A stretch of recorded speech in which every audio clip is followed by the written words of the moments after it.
Bom, deixa eu começar aqui. Bom, então você estava me dizendo que você percebeu aí que a explicação detalhada de corpo, espaço, tempo e cada conceito em detalhe, né, ficou muito mais claro para você entender o problema e relacionar com a matemática. Muito bem. Isso mesmo. Exatamente isso que é a ideia. A ideia é formar objetos mentais. Não adianta eu escrever uma equação e aquela equação ficar aparecendo letras na sua frente. Ela tem que aparecer ideias no seu cérebro, certo? Então, por isso que tem que construir os objetos mentais. A deficiência hoje no ensino é que o professor ele não explica o conceito como ideias, ele coloca a equação somente como regras matemáticas sem associar as ideias, e o aluno não interpreta a realidade corretamente. E aí, com isso, o aluno fica assim, repetindo, copiando, colando, sem entender o que está fazendo. Bom, aí voltando ao que eu estava falando, né, que a gente começou essa parte aí dos conceitos fundamentais, que é o seguinte, não existe, eu estou repetindo por causa dos alunos que eu não estava gravando. Ok. Tem os conceitos fundamentais, é massa, espaço e tempo, e a física não sabe o que é massa, não sabe o que é espaço, o que é tempo. É tão óbvio, de certa forma, o espaço e o tempo, e a massa, porque é concreta, mas a gente não consegue explicar em detalhes mais do que isso. Aí eu fiz a brincadeira, né, na aula de que a psicologia não sabe o que é consciência, a biologia não sabe o que é vida, a física não sabe o que é massa, espaço e tempo, e assim por diante. E só a computação que sabe o que é o computador. Então foi essa brincadeira. Então vamos lá. Então nós vimos aí a questão da definição de uma quantidade, chamada quantidade de movimento, que estabelece a primeira lei. A quantidade de movimento está relacionada à multiplicação de duas grandezas, né? De duas quantidades, na verdade, que é a massa e a velocidade. São coisas de natureza diferente. Então, a multiplicação de coisas de natureza diferente vai ter um resultado, uma terceira natureza, que é a mistura das duas primeiras. Então, a gente multiplica e chama isso de produto, né? Então, momento linear ou quantidade de movimento é um estado que um corpo tem. É dado pela massa vezes a velocidade. Por que é multiplicado? Porque aumenta quando aumenta a massa e aumenta quando aumenta a velocidade. Quando uma coisa aumenta e a outra aumenta, a gente chama de diretamente proporcional. Quando um aumenta e o outro diminui, a gente chama de inversamente proporcional. Se fosse inversamente proporcional, isso seria dividido pela velocidade, por exemplo. Mas não, quando mais massa, mais estado de movimento, né? E quanto mais velocidade, mais... Então, só que cada massa tem que ser fixa, né? Para caracterizar um estado, e cada velocidade tem que ser fixa. Se mudar a massa, altera o estado, e se mudar a velocidade, altera o estado. Bom, então, na situação de soma, por exemplo, numa equação, quando é que se soma? Quando são quantidades de mesma natureza, certo? Então, não sei se você lembra da primeira lei da termodinâmica, que você soma os termos de energia, mas cada termo é energia. Então, aí você opera uma soma. Quando você opera uma multiplicação numa equação ou numa lei, você está dizendo que as coisas interagem, participam juntas. Quando você soma, quer dizer que elas podem participar juntas ou não, certo? Por quê? Por exemplo, na lei da termodinâmica tem um termo de trabalho e um termo de energia. Pode ser que tenha só trabalho, pode ser que tenha só energia térmica, por exemplo. E pode ser que tenha os dois ao mesmo tempo. Então, não é obrigatório a participação das quantidades ao mesmo tempo quando se soma. E elas têm que ser de mesma natureza. Laranja com laranja, banana com banana, né? Energia com energia. E quando elas multiplicam, né, elas têm que estar ao mesmo tempo. Tá? Entendi. E elas interagem. Na soma, elas não precisam estar ao mesmo tempo, né? Pode ter uma situação que só tenha um termo, só tenha outro. E na multiplicação tem que estar ao mesmo tempo. Então, não existe movimento sem massa e nem movimento sem velocidade. Você pode dizer que a velocidade está zero, mas você está caracterizando ainda uma velocidade com um número. Tá? Bom, então, você vê que o enunciado da primeira lei, ele diz assim, que nenhum corpo, então você já tem que definir corpo. Pode alterar o seu estado, você tem que definir estado. De movimento, você tem que dizer movimento, o que é movimento. Ou repouso, você tem que dizer o que é repouso. E sobre ele atua uma força, você tem que dizer o que é força. Então você tem 1, 2, 3, 4, 5 conceitos antes de falar sobre a primeira lei. Tá? Então isso aí é uma forma, como vocês são doutores, né, futuramente, vocês vão ter que aprender a contar as coisas, escrever as coisas, detalhe por detalhe, por exemplo, de um parágrafo, né, de uma nova equação, de uma nova medida, de um gráfico, de uma interpretação de um resultado. Então, é isso que uma banca pega no pé, certo? Uma banca pega no pé, não é simplesmente, fez um bom trabalho e tal, mas você tem que saber o que está dizendo, saber o que está escrevendo. Tá bom? É por isso que a gente está usando a física, que é uma matéria bem conhecida, para fazer esse treinamento aí, para vocês estarem preparados para defender uma tese de doutorado. Né? No mestrado também, mas é que o aluno do mestrado hoje não apareceu, o Modesto, já é a segunda vez que ele falta. Eu não sei se ele está em condição de acompanhar. Aí teve o Alexandre que estava aí, mas eu não sei, ele estava com problema na internet, estava entrando e saindo. E o outro, o nosso amigo lá, eu não lembro o primeiro nome dele. Acho que é o João, né? Ele mandou um e-mail para mim, o João Paulo Gabri, dizendo que ele não podia, que ele tinha uma consulta hoje. Mas depois ele assiste essa explicação aí, esse detalhe. Não esqueça que lá tem um formulário já com perguntas, porque a introdução, ela está no... você entrando no Google Class, vai ter lá os vídeos, tem palestra, tem uma primeira aula que foi aquela que eu gravei a semana passada, tem palestra, né, que é só para você entender, se você quiser ser um professor universitário, quais os problemas que estão existindo hoje na universidade, tem essa palestra aí para te ajudar.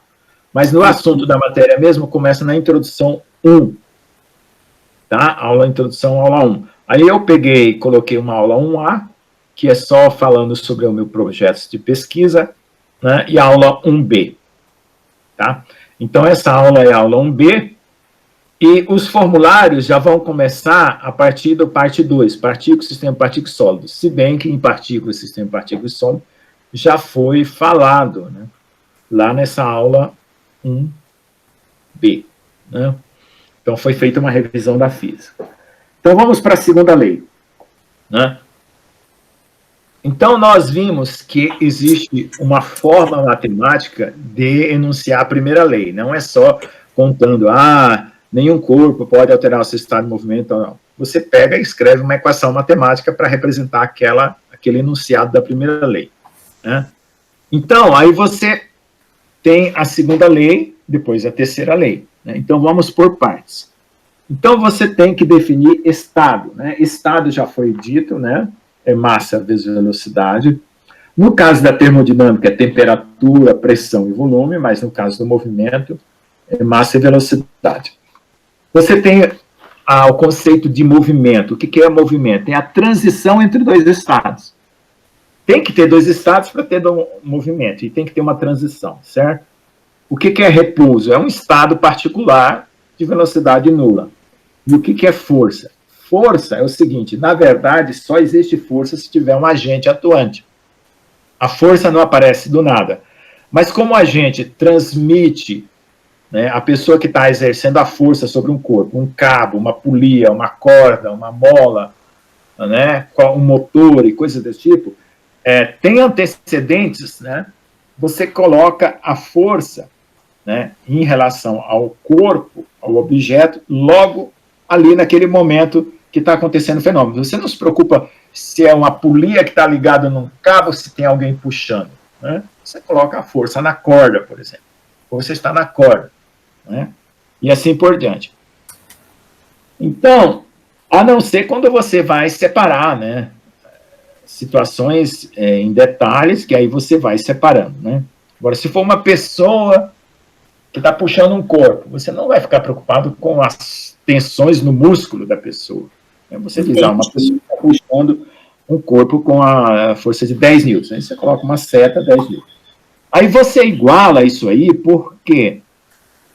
Porque existe uma maneira separada de medir força, que é por meio de uma mola, que não tem nada a ver com o movimento de um corpo, e existe a força que é exercida pelo movimento, né, como resultado de um movimento. Né? Aliás, onde o movimento é resultado da força. Então, como você tem duas maneiras de fazer isso, as duas coisas se igualam. Né? Tem o lado esquerdo da equação, que é força, e o lado direito, que é ΔP, ΔT. Então, por que tem que ser ΔP, ΔT e não MA? Porque existem casos em que a força ela acontece pela perda da massa. Que nem o foguete, quando é lançado no espaço, ele vai soltando aqueles estágios dele, certo? Ele está perdendo massa, então é por isso que ele vai ganhando velocidade e acelerando. Tá? Então, a lei, a segunda lei, ΔP, ΔT, é muito mais completa, e para o nosso caso, que é a mecânica dos sólidos, vai descrever coisas em que o movimento que era visto apenas como velocidade, né, translação, rotação, vai envolver também a deformação. Tá? Entendi. Então, não se esqueça que movimento é um conceito mais amplo, embora no primeiro e segundo grau a gente reduz para a garotada, dizer, é a variação do espaço, no tempo, é o corpo saindo daqui, indo para lá. Mas no conceito mais geral da origem da palavra movimento, né, ele foi feito para envolver qualquer mudança, qualquer transição. A degradação química, a corrosão, né, e assim por diante. Bom, aí depois disso, nós temos aí o conceito de velocidade, que é a variação do espaço no tempo.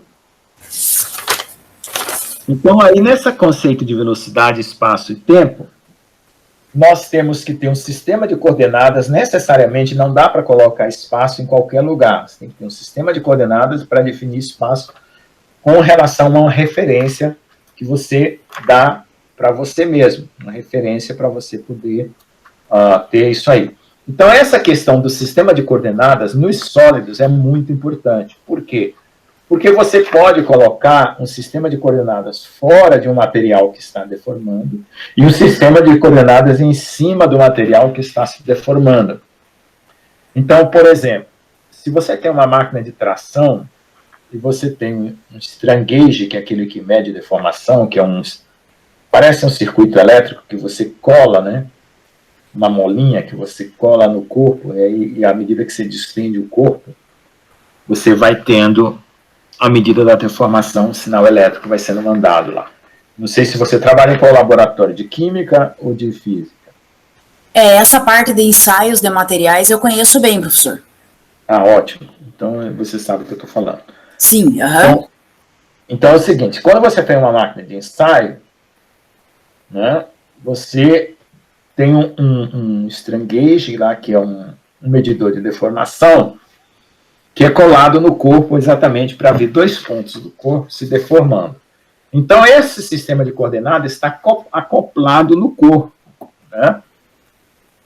Agora, você poderia também ter um laser, né, apontado para um ponto do corpo, né, que um laser está fixo numa bancada, apontado para o ponto do corpo. Aí você vê aquele ponto do laser andando, né, sobre o corpo de um lado para o outro, só que o seu laser está do lado de fora. Então, essas referências, você fala assim, mas é a mesma coisa. Depende da situação como você analisa. Tá? Então, a gente vai ter sempre um sistema que a gente chama de global, que é aquele que a gente está fora do corpo, e um sistema de coordenada local, que é aquele que está em cima do corpo. Então, para definir espaço, variação de comprimento, tem que ter sistema de coordenadas. Não dá para pensar sem isso, senão as coisas começam a ficar confusas. Né? Aí o tempo é um cronômetro, né, um medidor de tempo, né, e assim por diante. E a velocidade é o quanto anda, por quanto tempo foi que levou isso para acontecer. No caso da deformação, é também uma variação de comprimento. Tá? então vai ter uma taxa de deformação. A gente não chama de velocidade de deformação, porque a velocidade ela fica mais guardada para movimento mesmo. Para deformação a gente chama de taxa de deformação. Embora tenha a mesma unidade, né, comprimento por tempo e assim por diante, não tem problema nenhum. Tá certo? Bom, entendi. Aí nós temos a questão da derivada, né? Quando você coloca que uma coisa é derivada no tempo, por exemplo, ds, dt, ela é o limite, né, como eu falei na aula, do ΔT sendo muito pequenininho, né, do ΔS sobre o ΔT. Então, aí você coloca ds, dt. Então, eu já vi professor na universidade aí da UEPG tentando provar que ds, dt é igual ao limite. Não, não tem prova. Isso aí é uma identidade. Uma identidade você coloca 3 tracinhos. Não coloca uma igualdade que é 2 tracinhos, coloca identidade. Por quê? Você trocou a notação, para você não ficar escrevendo toda hora limite, ΔT, você trocou a notação. Tá certo? Então, essa é a ideia que está por detrás. Agora, fisicamente, como é que você visualiza uma derivada no tempo? Você pode me dar uma explicação? Você consegue imaginar uma ideia de algum fenômeno onde você fala assim, isso aqui está tendo uma derivada no tempo? Uma derivada por tempo, será que dava para a gente assimilar aquele caso quando você está fazendo, por exemplo, eu vou falando da prática mesmo, praticamente. Isso, da prática. Né? Se aquela situação que a gente tem quando um corpo de prova ele está sendo submetido, por exemplo, ao ensaio de tração, ele tem ali uma estricção, certo? Certo. Essa estricção a gente pode contar como um exemplo disso? Pode, se você tiver controle tanto da quantidade que você quer medir e do tempo. Entendi. Certo? Você tem que ter controle de 2 quantidades, aquela que você quer medir e do tempo.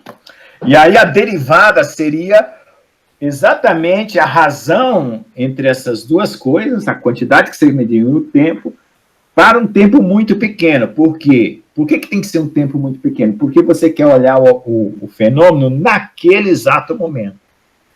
Você não quer esperar 1 hora para poder você olhar. Estava desse tamanho e ficou desse tamanho. Mas quanto tempo levou? 1 hora, 1 dia? Não. Você quer ver o fenômeno exatamente naquele momento. Agora, quando você tem um período que é espaçadamente longo, aí você faz a soma dos pedacinhos de tempo que você observou. Por isso que a soma dos pedacinhos de tempo, os pedacinhos de tempo determina a derivada e a soma determina a integral. Entendi. Tá certo? Então vamos continuar. Então, qual é a diferença entre a primeira e a segunda lei? Só um acréscimo de uma derivada. Então, acrescenta-se uma derivada na equação, aquilo que quando derivado passa a ser chamado de momento, passa a ser chamado de força, porque é a derivada, e aí você desenvolve a derivada da parte mv, que aí é dm dt, v mais m dv dt, que é a regra da derivada do produto. E é d dt de mv, que é dm dt, vetor v, mais m dv dt. Tá acompanhando aí? É que eu fui comprar uma lousa. Deixa eu colocar aqui, quem sabe até na aula. Eu fui comprar uma lousa digital. E eu não consegui, sabe? Vamos ver se eu faço aqui uma quebra-galho aqui. Pra gente imitar aqui uma lousa digital. Eu ainda não consegui comprar. Quando eu fui lá na feirinha do importado, tinha acabado, não tinha mais. Porque quando começou os Covid, todo mundo começou a dar aula. O pior que é verdade, sumiu do mercado isso, né? Aí não tinha mais nada, né? E aí, o problema é que eu trabalhar com mouse, para mim, é mais complicado. Vamos ver se eu consigo desenhar alguma coisa aqui.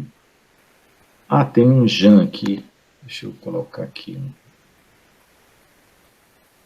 Só eu tô vendo a sua foto só aqui na tela, professor. Eu vou postar um Jean aí. Tranquilo, aham. Tá, deixa eu só colocar alguma coisa aqui. Eu vou dar um link para você. Ok.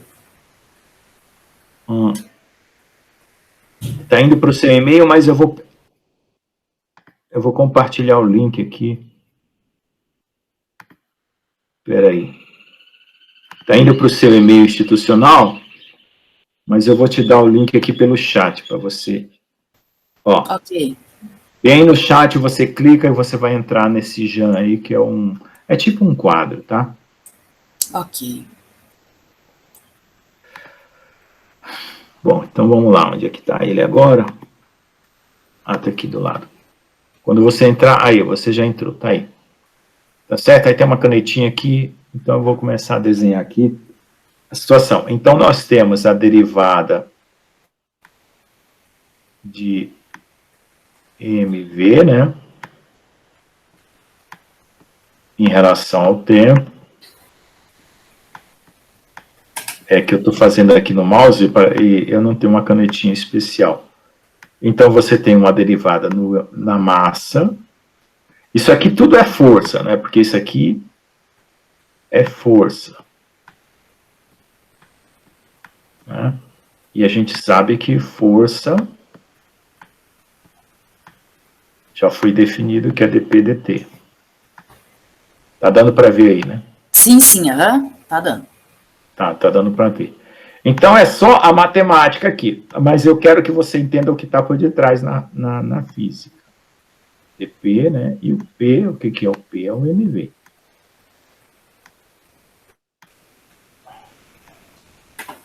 mv. Bom, então aí você vai ter uma derivada, porque é uma regra de multiplicação, então deriva o primeiro vezes o segundo, mais... Aliás, é isso. Mais o primeiro vezes a derivada do segundo. Bom, então a matemática ela faz um milagre interessante. Por exemplo, uma coisa que não estava visível dentro de um fenômeno, ou seja, uma força que é ocasionada por uma massa e velocidade, a matemática ela abre nas partes que estão participando do problema e que você não está vendo. Por exemplo, se você vê um foguete sendo lançado, se você olhar só o filme do foguete sendo lançado, você não percebe quais forças estão atuando. Mas quando você olha aqui para a matemática, você está falando assim, quando aquele foguete perdeu o estágio, ele variou a massa. Então ele teve uma parte que empurrou ele para frente. E quando ele acelerou, ele também teve uma força que empurrou ele para frente. Então, quando ele variou a massa, teve uma força que empurrou ele para frente. E quando ele variou a velocidade, teve uma força que empurrou ele para frente. Então, normalmente, a gente trata com coisas que têm massa constante, então a gente fica só com esse pedaço aqui. Tá? Mas aqui para o sólido, tá? Nós vamos precisar disso aqui, porque isso aqui vai ser transformado em deformação. Essa parte aqui, ela é transformada em translação mais rotação. E essa parte aqui vai ser transformada em deformação. Até o escoamento, que é o escoamento de um material, quando ele começa a escoar, também sai daqui. Tá bom? Entendi. Então vamos lá. Aí na sequência do vídeo, né, eu estou só repassando para deixar tudo bem claro para você. Certo, professor Hutton, mas ajuda muito aí a completar tudo que a gente viu no vídeo, né? Isso. Aí nós temos o conceito de aceleração, né? Aí a aceleração é esse último pedaço que está aí, que é o dv/dt. Aí você chama de aceleração, mas na prática, quando você coloca aqui a sua aceleração na matemática, é esse pedaço aqui, ó. Isso aqui é a aceleração, esse pedaço aqui, ó. Mas você fala assim, como é que eu vejo isso na prática? É quando você aperta o pé no acelerador do carro, ou quando você aperta o pé no freio. Quando você aperta o pé no acelerador, você aumenta, então a aceleração é positiva, aumenta a velocidade. Quando você aperta o pé no freio, você diminui, a aceleração é negativa. Então, o fato de aumentar ou diminuir vai ser positivo ou negativo, porque você está subtraindo duas partes. Lembre-se que toda vez que tiver um D é uma diferença, que é uma subtração. Tá bom? Bom, então vamos...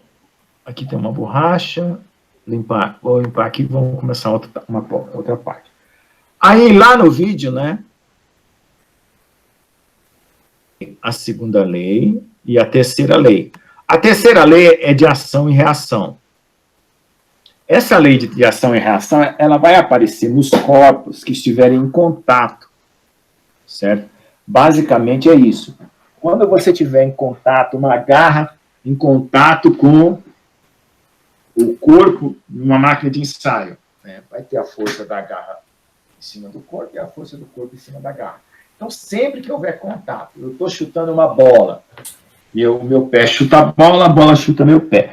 Então, é sempre assim. E lembrar que é sempre corpos diferentes. Por quê? Porque se for no mesmo corpo, como eles são ao contrário, eles se anulam. E as forças de ação e reação não se anulam porque estão em corpos diferentes.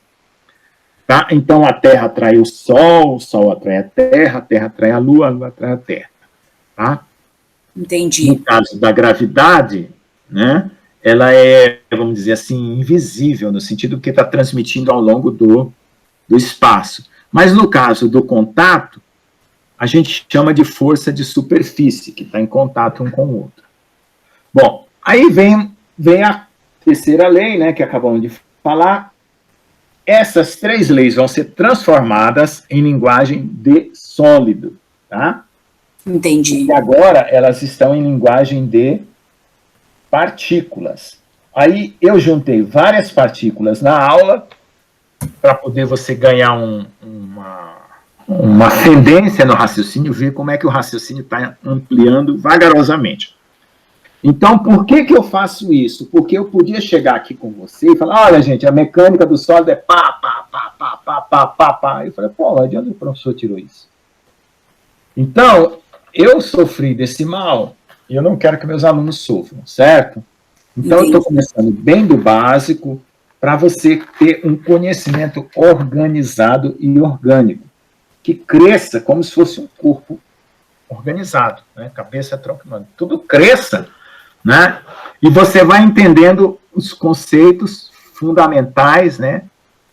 Desde lá do princípio até o ponto que você está. Tá bom? Entendi. Então, vamos lá. Agora, existe uma quarta lei. 3 leis são devido ao Newton e uma quarta lei que era do Hooke, que era o professor do Newton. Eles brigaram, disseram que um tomou o trabalho do outro. Está lá na história, mas não interessa agora. Interessa o seguinte, que um corpo, quando ele está sofrendo a ação de uma força, internamente ele tem que se comportar de alguma forma. E essa quarta lei é a lei da elasticidade. Então, no caso, o corpo que o Hooke estudou era uma mola, certo? Então, a força é proporcional a Kx, que é da mola. Deixa eu mostrar aqui no quadro. Vamos ver aqui onde eu estou.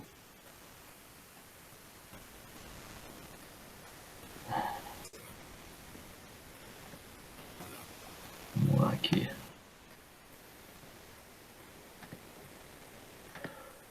Bom, então estou mostrando aqui o quadro que eu estava apresentando, sem som, né? Certo. Então eu vou só deixar acertadinho aqui, para você ver lá. Então você vê a quarta lei lá embaixo, no quadro está escrito F é igual a K delta X. Então, essas 3 leis anteriores, ela não diz respeito à natureza do corpo. Ela vale para qualquer corpo. As 3 leis anteriores. Agora, a quarta lei depende do corpo. Ou seja, se é um corpo sólido, elástico, plástico e assim por diante. Então, essa quarta lei, que vai ser transformada também, ela é chamada de equação constitutiva, ou equação de consistência do corpo, né?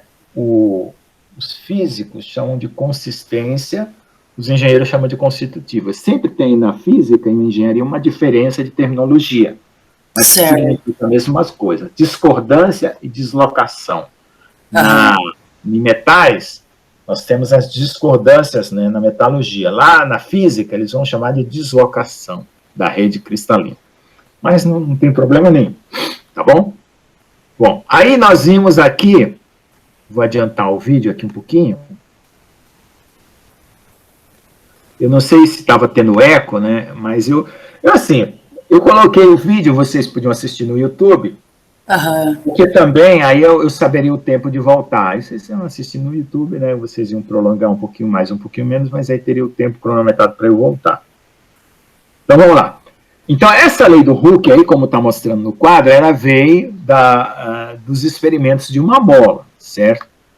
Então a mola, ela tem uma constante K. Se você pegar e fizer uma mola de cobre, ela vai ter um constante K. Se fizer a mesma mola, com o mesmo diâmetro do fio e tudo, e for, sei lá, de ferro, ela vai ter uma outra constante K. Certo? Se você fizer de alumínio, vai ter outra constante K. Então, essa quarta lei, ela traz as características do material que você está trabalhando. Certo? Que vai ser transformado numa linguagem mecânica dos sólidos, né? Porque aí tudo é para uma posição de uma partícula e assim por diante, né? É um corpo que está pendurado lá, você não se preocupa com o corpo que está pendurado, mas com o centro de massa dele, e assim por diante. E aí a outra coisa que a gente tem que pensar é que nas leis da física tem quantidades que são escalares, vetores e tensores. Escalares é a massa, a temperatura, coisa que você dando um valor, está tudo certo. O vetor precisa de uma direção, um sentido, então é a velocidade, o momento linear, a força, e os tensores precisam de 2 ou 3 direções ao mesmo tempo, com os sentidos também. Esse aí a gente vai ver. Se você nunca... Você já viu tensores em alguma coisa? Tá? Ótimo. Então a gente vai ver a formação dos tensores, de onde que eles nascem, né? Por que eles aparecem, com a necessidade de ter eles aí. Né? Então eu estou escrevendo lá no fim do quadro uma forma de você sintetizar a ciência exata, que é a área de exatas, né? Ela é formada pela física, que seria, no caso, as leis da natureza, tá? Mais a matemática. No caso da química, seria as leis da química mais a matemática, né? E assim por diante.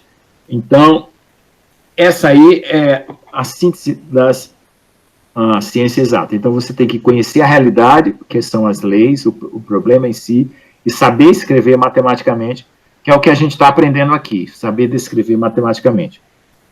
Aí eu já coloquei deixa eu voltar um pouquinho antes, aqui, estou começando a colocar um sistema de coordenadas aqui,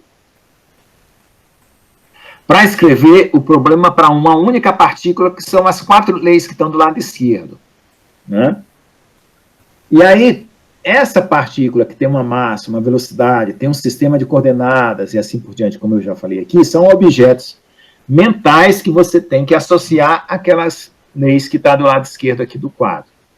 Tá?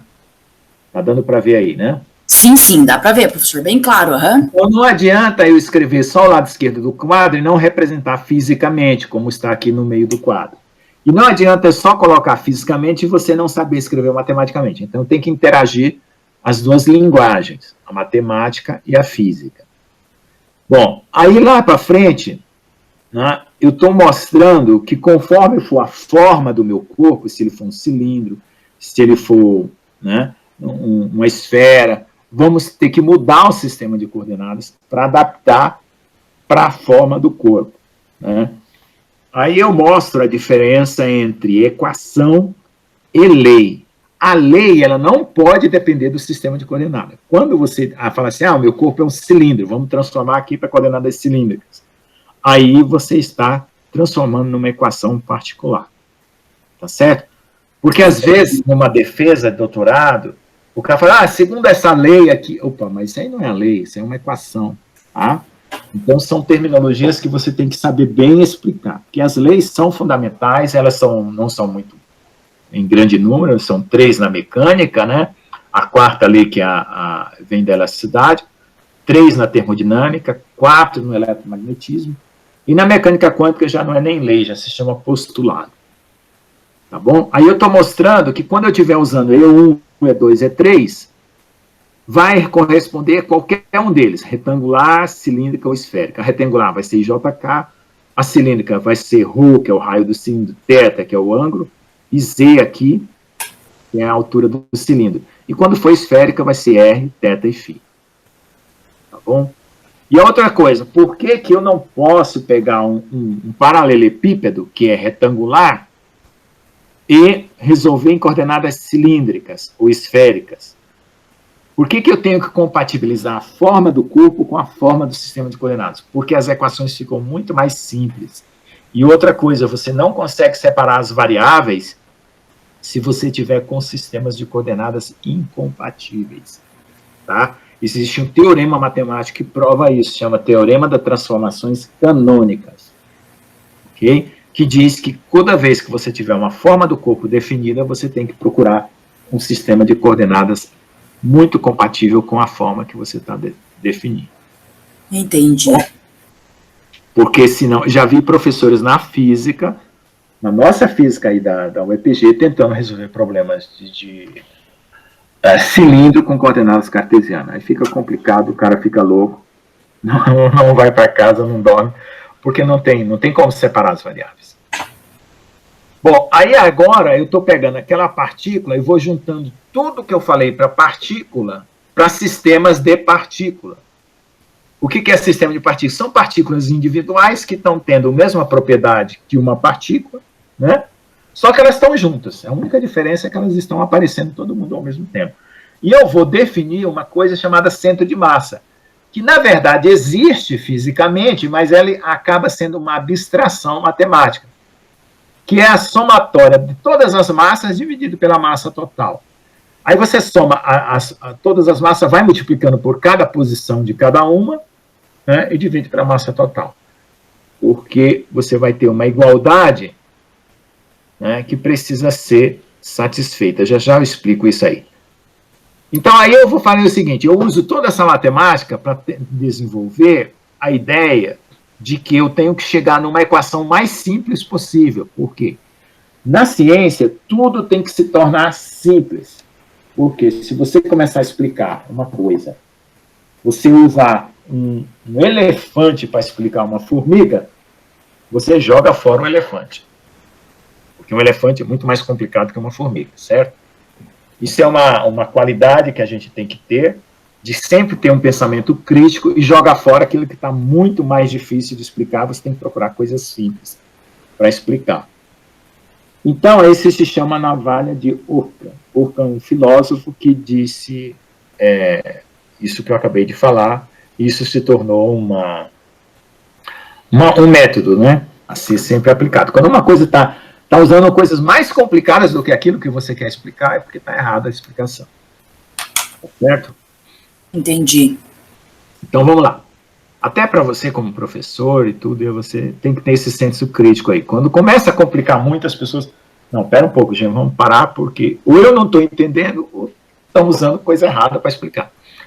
Então, aí, olha, bem ali perto da minha mão, ali, está escrito, ó, somatória de MRI. Por que que apareceu? Naturalmente, você vai desenvolvendo a matemática e aparece isso aqui. Somatória de MRI. Então, lá em cima, logo depois da minha mão, lá em cima, já continuando no quadro, tem massa total, raio do centro de massa é igual a somatória de MRI, que é o termo que apareceu na equação. Então, eu vou substituir um pelo outro. Por que que eu vou substituir um pelo outro? Porque é o seguinte, aqui do lado direito não tem massa multiplicada por posição? Sim.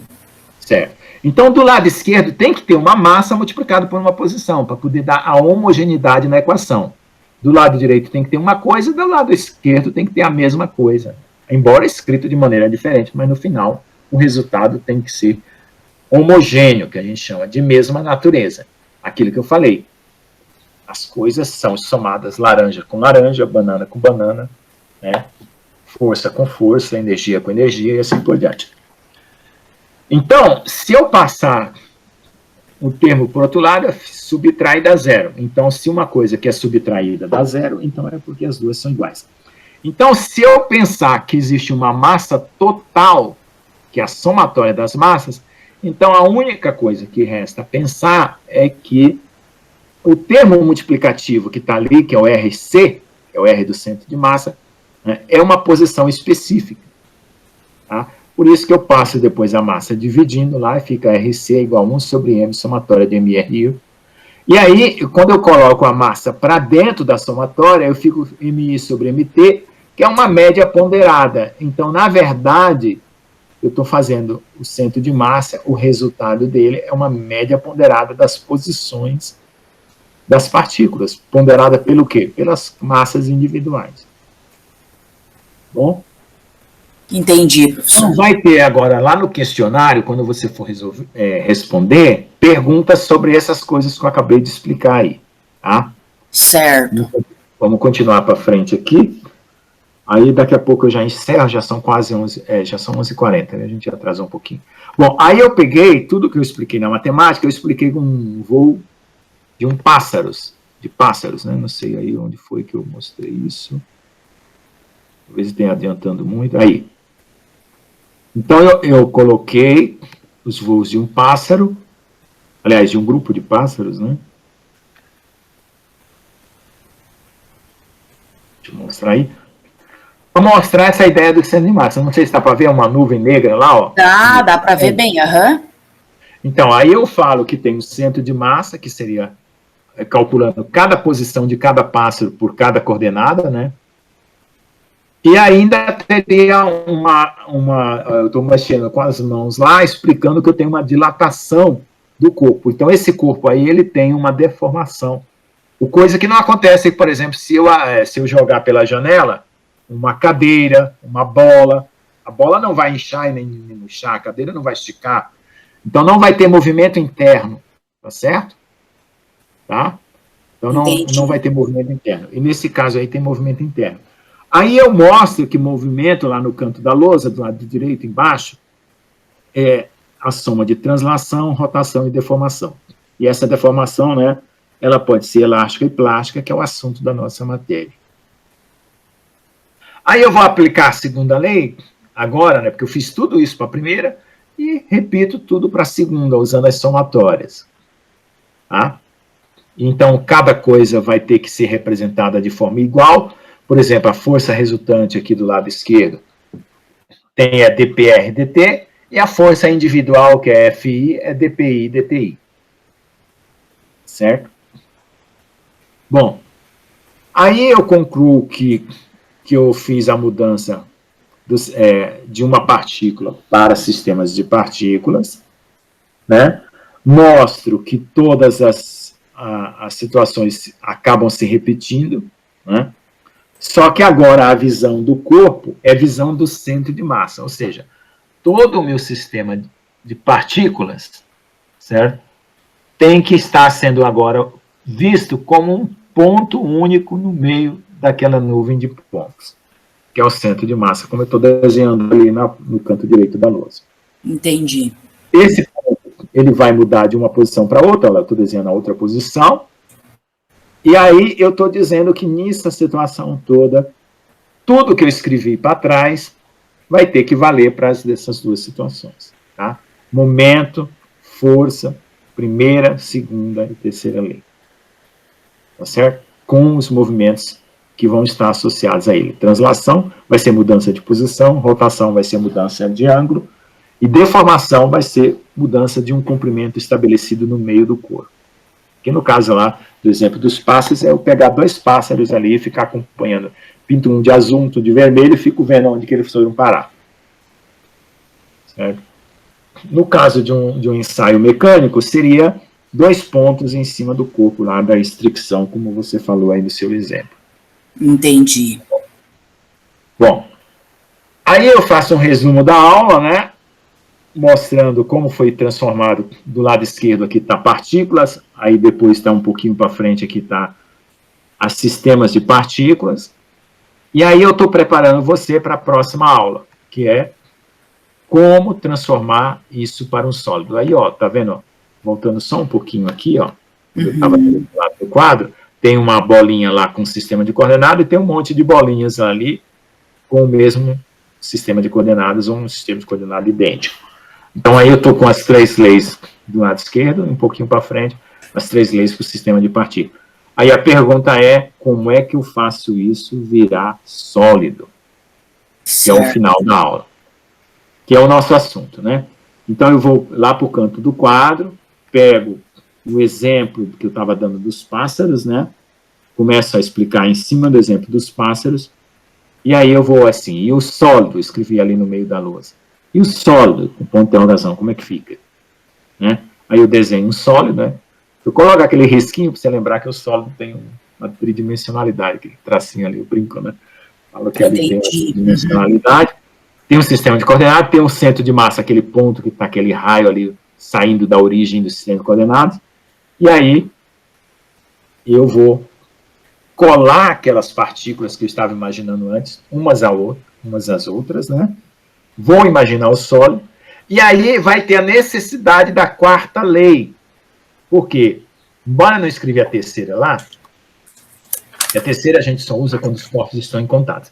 Vai ter a necessidade da quarta lei, ou seja, a quarta lei de Hooke, né? Que é a quarta lei, que é a lei de Hooke, vai valer para as partículas que estão ligadas no sólido, que é a lei elástica. E tudo que era somatória, que foi feito antes, vai se transformar em integral. Aí eu termino a aula. Tá bom? Entendi, professor. Eu acho que assim fica bom, porque você é como se eu estivesse fazendo você ver a aula duas vezes. Uma você assistiu, prestando você atenção, e a outra eu fazendo detalhamento da aula e fazendo perguntas, porque fica interativo, não fica só eu aqui sentado e você só aí sentado sem entender o que está acontecendo. Tá bom? Entendi. Então aí, você vai rever a aula quantas vezes você quiser, certo? Pode ir adiantando a sua matéria, porque é até bom se você adianta a aula, eu já entendi, vou para a próxima aula. Vai adiantando e vai resolvendo o questionário, porque já tem um questionário aí, ó, no capítulo 2, deixa eu mostrar aqui. Eu estava olhando lá, ele tem uma sequência de formulários já no início do Classroom, certo? Isso, exatamente. E daí, na sequência, quando finaliza esses formulários, ou que tem ali, digamos, atividades de formulário, começa as aulas, né? Daí tem a palestra, as aulas, e essa aula que o professor está comentando, ela está lá embaixo na... aqui, ó, aula 1. Aula 1, é né? A 1B, essa aqui é de hoje. Ótimo. Então, esse formulário que tem que ser feito é o início lá, é a primeira postagem, né? Que está no Class aparecendo, né? Mas eu já coloquei o formulário. Eu podia ter até colocado o formulário. Vamos colocar um formulário lá, né? Colocar um lá e outro embaixo. Tá bom. Ó, então vai ter, já coloca um formulário lá. Então vai ter um formulário em sequência, né? Que são perguntas a respeito de conceitos, ideias. Certo. Né? Depois, quando for a próxima semana, vai ter essa aula 2, que são pedaços de 30 minutos. Aí eu vou conforme aí o cansaço de vocês, né, para não ficar também muito pesado, e também vai ter um formulário aqui, ó. Eu estou mostrando aí, tá certo? E assim a gente vai. Aí, no final, é o seguinte, essa matéria, ela não é uma matéria assim que eu posso falar assim, faça um trabalho em cima do tema do seu mestrado, seu doutorado, é que você aproveita o conceito que você aprendeu aqui. Porque às vezes eu pego uma matéria e falo assim, aplica o que você aprendeu no seu doutorado e me traz uma redação, um artigo científico. O que você aprendeu aqui que está útil para você? Professor, aprendi a como fazer um ensaio. Então faça lá um ensaio e traga um resultado. Aprendi como calcular um negócio aqui. Então calcule lá, escreva como se fosse um pequeno artigo e traga aqui. Então, essa matéria não dá para fazer isso em todos os pontos da matéria. Talvez algum outro dê. Aí eu gosto que o aluno utilize o que ele aprendeu na pesquisa dele, para eu não ter que fazer prova, fazer pergunta, porque aí esse formulário já tem esse papel, né, de perguntas, tá? Aí, na próxima matéria, se você for fazer, aí não, aí sim, dá para aplicar mesmo. Você, poxa, tem um cálculo aqui que dá para fazer aqui pela matéria do professor, vamos tentar aplicar, porque até sai um artigo, o orientador fica contente, sabe? Porque você está dando um enfoque novo para o trabalho. Sabe? Entendi. Mas aí eu não vou ficar fazendo isso agora, porque eu não tenho certeza se tudo que está sendo falado pode ser aplicado diretamente, né? Porque depende muito do que você vai estar fazendo lá. Compreendo, professor, compreendo sim. Então eu vou fazer o seguinte, vou encerrar a aula aqui, já são 11h49, mas passamos 20 minutos do horário, mas eu também fiquei aí 20 minutos chamando você. Não, mas não tem problema não, professor. Eu achei que foi bem produtivo. Eu consegui acompanhar a aula no YouTube, assisti pelo YouTube, mas eu assisti ela inteira. Tá. Tá bom? Você anotou no caderno, né? Anotei tudo. E agora eu vou voltar. Até o que a gente estava discutindo aqui agora, eu estava anotando também. Tá bom. Eu gosto de pegar um aluno mais organizado, assim, aquele que gosta de anotar tudo, e xerocar o caderno dele no final. Mas aí, depois, você, à medida que a gente for fazendo o curso, você me passa escaneado o seu caderno, tá? Para eu ter uma ideia do seu acompanhamento, tá? E aí eu guardo também, porque eu vou transformando isso num texto, né, e vou melhorando, porque vai que eu não expliquei uma coisa certa, vai que ficou faltando uma figura, uma ilustração, isso me ajuda. Tá bom? Ah, ótimo. Uhum. Aí conta ponto com participação da aula.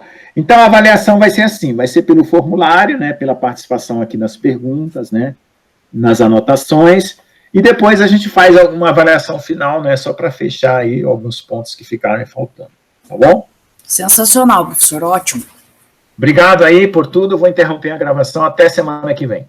Então tá joia, obrigada, tchau, tchau, professor. Tchau, tchau, um abraço.